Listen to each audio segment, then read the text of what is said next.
మగవాళ్ళ సైడ్ నుంచి వీర్యకణాల కౌంట్లో కానీ కదలికలలో కానీ ప్రాబ్లం ఏదైనా ఉండి పిల్లలు లేకపోవడానికి ఇన్ఫెక్షన్స్ ఒక ముఖ్యమైన కారణం. సో ఎవరిలో అయితే ఇన్ఫెక్షన్స్ ఉండి ఆ ఇన్ఫెక్షన్స్ వల్ల వీర్యకణాల కౌంటు లేదా కదలికల్లో ప్రాబ్లం ఉండి పిల్లలకి ఇబ్బంది పడుతున్నారు, అటువంటి మగవాళ్ళు ముందుగా అసలు వాళ్ళకి ఆ ఇన్ఫెక్షన్ ఏ విధమైన కారణం వల్ల ఇన్ఫెక్షన్ వస్తుంది అండ్ ఆ ఇన్ఫెక్షన్ వల్ల ఎందుకు స్పోమ్ కౌంటు లేదా కదలికలు తగ్గుతున్నాయని తెలుసుకోవడం చాలా ముఖ్యం.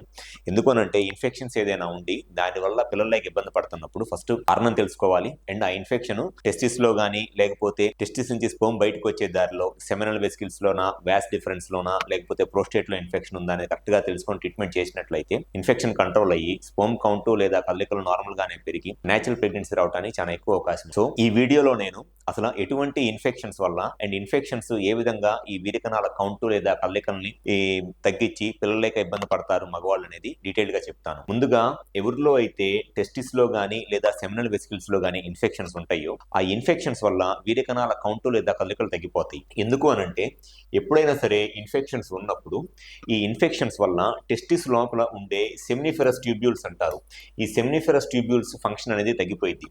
సెమినిఫెరస్ ట్యూబ్యూల్స్ నుంచే స్పోమ్ ప్రొడక్షన్ అనేది జరిగింది. సో ఇన్ఫెక్షన్స్ వల్ల ఏమైంది అనంటే ఈ ఇన్ఫెక్షన్స్ లో ఉండే ఈ బ్యాక్టీరియా గానీ లేకపోతే ఫంగస్ గానీ ఈ టెస్టిస్ లోపల ఉండే ఈ సెమినిఫెరస్ ట్యూబ్యూల్స్ యొక్క ఫంక్షన్ ని తగ్గించేస్తాయి. దానివల్ల ఫస్ట్ గా జరిగే ప్రాబ్లం ఏమిటి అనంటే స్పోమ్ కౌంట్ తగ్గిపోయింది సెమినిఫెరస్ ట్యూబ్యూల్స్ డ్యామేజ్ అవటం వల్ల.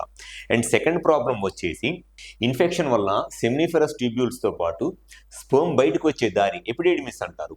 సెమినిఫెరస్ ట్యూబ్యూల్స్ లో కనుక ప్రాబ్లం ఏదైనా ఉంటే స్పోమ్ కౌంట్ తగ్గిపోయింది. అండ్ సెమినిఫెరస్ ట్యూబ్యూల్స్ లో కాకుండా నెక్స్ట్ ఎపిడెడిమిస్ లో కానీ వ్యాస్ డిఫరెన్స్ లో కానీ ఏదైనా ప్రాబ్లం ఉంటే దానివల్ల స్పోమ్ మొటిలిటీ తగ్గిపోయింది అనమాట, అంటే కదలికలు తగ్గిపోతాయి. సో సెమినిఫెరస్ ట్యూబ్యూల్స్ లో డ్యామేజ్ జరిగినప్పుడు ఫస్ట్ జరిగేది count తగ్గిపోవటం.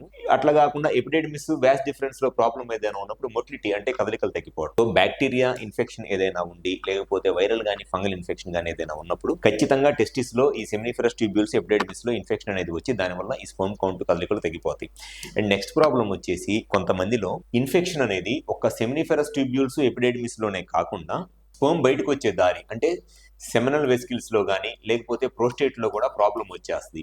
So seminal vesicles prostate లో ప్రాబ్లం వచ్చినప్పుడు ఖచ్చితంగా వాళ్ళకి కంప్లీట్ గా స్పోమ్ జీరో మొటిలిటీ వచ్చేస్తుంది. అండ్ స్పోమ్ ఎగ్లూటినేషన్ అంటారు, అంటే స్పోమ్స్ అన్ని ఒకదానికోటి అతుక్కుపోతాయి అనమాట. స్పోమ్స్ అన్ని ఒకదానికోటి అతుక్కుపోయి దానివల్ల ఆ స్పోమ్ అనేది డిఎన్ఏ డ్యామేజ్ అయిపోయి ప్రెగ్నెన్సీ రావడానికి చాలా ఎక్కువ ఇబ్బందులు అనేది ఉంది. సో ఎప్పుడైనా సరే టెస్టిస్ నుంచి స్పోమ్ కౌంట్ అండ్ ఆ వచ్చిన కౌంట్ లో మొటిలిటీ బాగుండాలి అండ్ క్వాలిటీ స్పోమ్స్ ఉండాలి అని అంటే ఫస్ట్ టెస్టిస్ లో ఇన్ఫెక్షన్ ఏ విధంగానూ ఉండకూడదు. ఒకవేళ ఇన్ఫెక్షన్ ఉంటే ఆ ఇన్ఫెక్షన్ ఏ ఇన్ఫెక్షన్ ఉంది అండ్ ఆ ఇన్ఫెక్షన్ ఏ ప్లేస్ లో ఉంది, టెస్టిస్ లో సెమినిఫెరస్ ట్యూబ్యూల్స్ లో ఉందా, ఎపిడెడిమిస్ లో ఉందా, లేకపోతే ప్రోస్టేట్ లో ఉందా, సెమినల్ వెసికిల్స్ లో ఉందా అనేది తెలుసుకోవడం చాలా ముఖ్యం. చాలా మంది చేసే మిస్టేక్ ఏంటి అని అంటే టెస్టిస్ లో కానీ సెమినల్ వెసికిల్స్ లో కానీ లేకపోతే ప్రోస్టేట్ లో కానీ ఇన్ఫెక్షన్ ఉన్నప్పుడు కారణం ఏంటో తెలుసుకోకుండా జస్ట్ మల్టీవిటమిన్ టాబ్లెట్స్ వాడుకుంటా లేడీ డాక్టర్ని కలిసి లేకపోతే ఐవీఎఫ్ సెంటర్లోనో కలిసి మల్టీవిటమిన్ టాబ్లెట్స్ వాడుకుంటా టైం అండ్ మనీని వేస్ట్ చేసుకుంటారు. ఇన్ఫెక్షన్ ఉన్నప్పుడు ఎటువంటి మల్టీవిటమిన్ టాబ్లెట్స్ వాడుకున్నా దానివల్ల ఇన్ఫెక్షన్ తగ్గదు మల్టీవిటమిన్ టాబ్లెట్స్ వల్ల. సో స్పోమ్ కౌంట్ మొటిలిటీ కూడా పెరగదు. సో ఫస్ట్ తెలుసుకోవాల్సింది ఏంటి అని అంటే ఇన్ఫెక్షన్ టెస్టిస్ లో ఏ పార్ట్ లో ఉంది ఇన్ఫెక్షన్. సో ఈ టెస్టిస్ లో ఉన్న సెమినిఫెరస్ ట్యూబ్యూల్స్ లో ఉందా లేదా ఎపిడెడిమిస్ లో ఉందా. అండ్ నెక్స్ట్ వచ్చేసి సెమినల్ వెసికిల్స్, ఈ సెమినల్ వెసికిల్స్ లో ఇన్ఫెక్షన్ ఉంది అనేది కూడా తెలుసుకోవడం చాలా ముఖ్యం. అండ్ దాంతోపాటు ప్రోస్టేట్ ఇన్ఫెక్షన్ ఏమైనా ఉందనేది తెలుసుకోవడం చాలా ముఖ్యం. ఇవి సింపుల్ గా మనము just semen analysis plus semen culture and sensitivity అంటారు, ఈ టెస్టులు చేయటం వల్ల సెమెన్ లో ఇన్ఫెక్షన్ ఏమైనా ఉంటే ఫస్ట్ సెమెన్ అనాలిసిస్ లో తెలిసిద్ది. అంటే సెమెన్ అనాలిసిస్ లో పస్ సెల్స్ అంటారు, ఈ పస్ సెల్స్ గనక 20 to 30 పస్ సెల్స్ ఉన్నాయి అనుకోండి, దాని అర్థం ఏంటి అని అంటే టెస్టిస్ లో నుంచి కానీ లేకపోతే ఈ టెస్టిస్ నుంచి స్పోమ్ బయటకు వచ్చే దారిలో ఎక్కడో దగ్గర ఇన్ఫెక్షన్ ఉంది అని అర్థం సెమెన్ అనాలిసిస్ లో పస్ సెల్స్ ఉంటే. అండ్ నెక్స్ట్ ఆ పస్ సెల్స్ ఉన్నప్పుడు ఎటువంటి ఇన్ఫెక్షన్ ఉంది అనేది కన్ఫర్మ్ చేసుకోవడానికి చేయాల్సిన టెస్ట్ ఏంటి అని అంటే కల్చర్ సెన్సిటివిటీ అంటారు. సెమెన్ కల్చర్ సెన్సిటివిటీ చేస్తే ఏ ఇన్ఫెక్షన్ ఉంది, బ్యాక్టీరియల్ ఇన్ఫెక్షన్ ఏమైనా ఉందా, ఒకవేళ బ్యాక్టీరియల్ ఇన్ఫెక్షన్ ఉంటే ఏ బ్యాక్టీరియా వల్ల ఇన్ఫెక్షన్ వస్తుంది.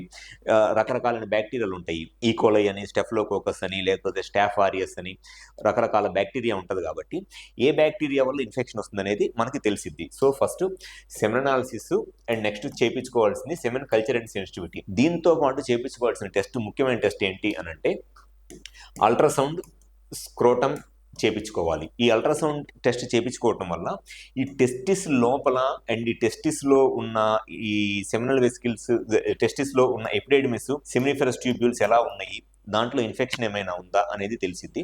కొంతమంది పేషెంట్స్ లో, అంటే జస్ట్ ఒక 1 to 2% పేషెంట్స్ లో కొంతమందిలో ట్రాన్స్రెక్టల్ స్కాన్ అంటారు, ట్రస్ అంటారు, ట్రాన్స్రెక్టల్ స్కాన్. ఈ ట్రాన్స్రెక్టల్ స్కాన్ చేయించుకోవడం వల్ల సెమినల్ వెసికిల్స్ లో కానీ ప్రోస్టేట్ లో కానీ ఇన్ఫెక్షన్ ఏమైనా ఉందనేది తెలిసింది. సో ఈ ట్రాన్స్రెక్టల్ స్కాన్ అనేది, ట్రస్ అనేది అందరిలోనూ అవసరం ఉండదు. జస్ట్ సెమిన్ అనాలిసిస్, సెమిన్ కల్చర్ సెన్సిటివిటీ చేసి దాంట్లో ఇన్ఫెక్షన్ ఎక్కడ ఉంది అనేది మనకు ఒక నిర్ధారణ వచ్చిన తర్వాత జస్ట్ ఒక 1 to 2% పేషెంట్స్ లో, అంటే 100లో ఒకరికో ఇద్దరికో ఈ ట్రాన్స్రెక్టల్ స్కాన్ అనేది అవసరమైంది. ఈ ట్రాన్స్రెక్టల్ స్కాన్ లో తెలిసేది ఏంటి అని అంటే సెమినల్ వెసికిల్స్, ప్రోస్టేట్ ఎలా ఉన్నాయనేది తెలిసింది. సో కరెక్ట్ గా ఇన్ఫెక్షన్ ఎక్కడ ఉంది అండ్ ఆ ఇన్ఫెక్షన్ కారణం ఏంటి, టెస్టిస్ లో ఉందా ఇన్ఫెక్షన్, ఎపిడెడిమిస్ లో ఉందా, లేకపోతే స్పర్మ్ బయటకు వచ్చే దారి వ్యాస్ డిఫరెన్స్ లో ఉందా, లేకపోతే సెమినల్ వెసికిల్స్ లో ఉందా, ప్రోస్టేట్ లో ఉందా ఇన్ఫెక్షన్ అనేది ఫస్ట్ తెలుసుకొని అండ్ ఆ ఇన్ఫెక్షన్ ఏ కారణం వల్ల వచ్చింది, ఇన్ఫెక్షన్ రావడానికి కారణం ఏంటి అనేది కూడా తెలుసుకోవాలి. ఏదైనా సెక్షువల్ కాంటాక్ట్స్ వల్ల ఇన్ఫెక్షన్ ఏమైనా వచ్చిందా, లేకపోతే షుగర్ ప్రాబ్లం వల్ల ఇన్ఫెక్షన్ వచ్చిందా, లేకపోతే ఈ పెన్నిస్ దగ్గర ఉన్న స్కిన్ దగ్గర ఇన్ఫెక్షన్ వచ్చి బెలనైటిస్ అంటారు, ఈ స్కిన్ దగ్గర ఇన్ఫెక్షన్ వచ్చి దానివల్ల ఇన్ఫెక్షన్ వచ్చిందా, లేకపోతే యూరినరీ ప్రాబ్లం వల్ల ఈ టెస్టిస్ లో ఇన్ఫెక్షన్ వచ్చిందా అనేది తెలుసుకొని అండ్ ఆ ఇన్ఫెక్షన్ ఏ బ్యాక్టీరియా వల్ల వస్తుందనేది తెలుసుకున్నట్లయితే చాలా ఈజీగా ఇన్ఫెక్షన్ ట్రీట్ చేస్తే డెఫినెట్ గా స్పర్మ్ కౌంట్ పెరిగిద్ది, కదలికలు పెరుగుతాయి అండ్ దానివల్ల న్యాచురల్ గా ప్రెగ్నెన్సీ రావడానికి కూడా చాలా ఎక్కువ ఛాన్సెస్ ఉంటాయి. సో ఎవరిలో అయితే ఇవి స్పర్మ్ కౌంట్ లో కానీ లేదా కదలికల్లో కానీ, అంటే వీరకణాల కౌంట్ లేదా కదలికల్లో ప్రాబ్లం ఉండి పిల్లలకి ఇబ్బంది పడుతున్నారు, అటువంటి దంపతులు ఒక గైనకాలజిస్ట్ లేదా ఐవీఎఫ్ సెంటర్లోనూ కన్సల్ట్ అయ్యి అనవసరంగా టైం అండ్ మనీని వేస్ట్ చేసుకోకుండా ఒక క్వాలిఫైడ్ ఆండ్రాలజిస్ట్ ని కన్సల్ట్ అయినట్లయితే ముందు వాళ్ళకి ఇన్ఫెక్షన్ రావడానికి కారణం ఏంటి అండ్ ఆ ఇన్ఫెక్షన్ ఏ విధంగా వాళ్ళకి స్పర్మ్ కౌంట్, కదలికలు డ్యామేజ్ చేస్తుంది అనేది ఐడెంటిఫై చేసి క్లియర్ గా ట్రీట్మెంట్ చేయడం జరుగుతుంది. కాబట్టి డెఫినెట్ గా స్పర్మ్ కౌంట్, కదలికలు పెరిగి న్యాచురల్ గా ప్రెగ్నెన్సీ రావడానికి చాలా ఎక్కువ ఛాన్సెస్ ఉంటాయి. Thank you.